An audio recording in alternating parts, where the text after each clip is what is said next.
D'accord, donc je suis Dan Guyenne, je travaille à l'ISAE Supaéro, je suis un collègue de Mathieu.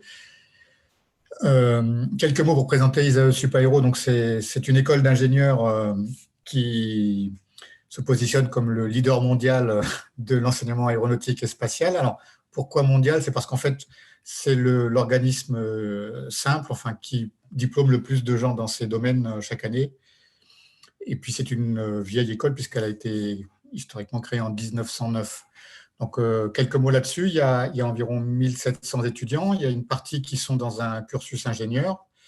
Et après, il y a des masters, un master en 2 ans, aéronautique et spatiale, et puis des masters spécialisés dont certains sont sur des thèmes spatiaux. Donc, il y a à peu près 550 étudiants qui sont diplômés chaque année. Dans cette école, donc, on a créé l'InnovSpace. Alors, ce n'est pas un Fab Lab au sens où on n'adhère pas à la charte mondiale des Fab Labs, parce qu'on n'est pas complètement ouvert comme une association aux particuliers.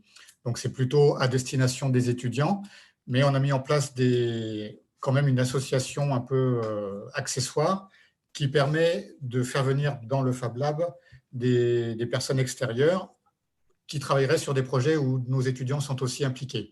Donc, voilà, on n'est pas totalement ouvert librement à n'importe qui.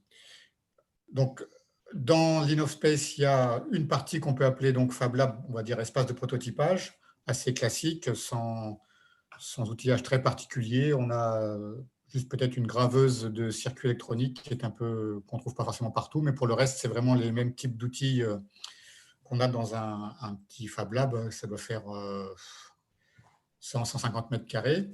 Mais dans l'InnoSpace, il y a aussi un espace pour faire des petites conférences, des petits événements, un espace pour héberger des projets de start-up ou des projets d'étudiants qui ont besoin d'un lieu où ils peuvent rester plusieurs mois.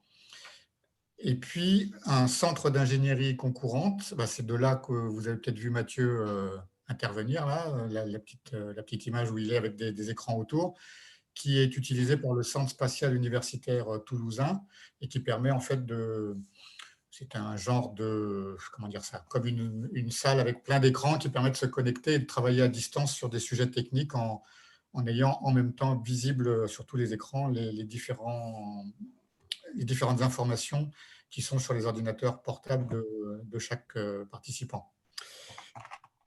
Il te reste 20 secondes, Dan, pour conclure. Oui, juste pour dire l'intérêt, je pense, de là, c'est qu'on a pas mal de clubs étudiants qui s'investissent dans des projets spatiaux. Il y a des gens qui travaillent aussi sur des projets spatiaux dans le cadre des études ou en dehors. Mais finalement, il y a peu d'intérêt, parce qu'on a peu de communication, et peu d'investissement sur les projets fédération.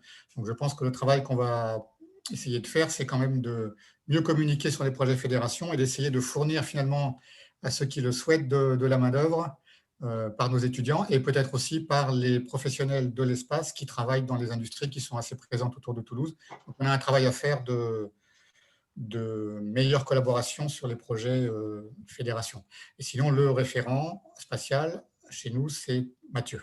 Moi, je m'occupe de l'InnovSpace en général, mais c'est Mathieu qui est très au courant de tout ce qui se passe en matière de projets spatiaux. Voilà.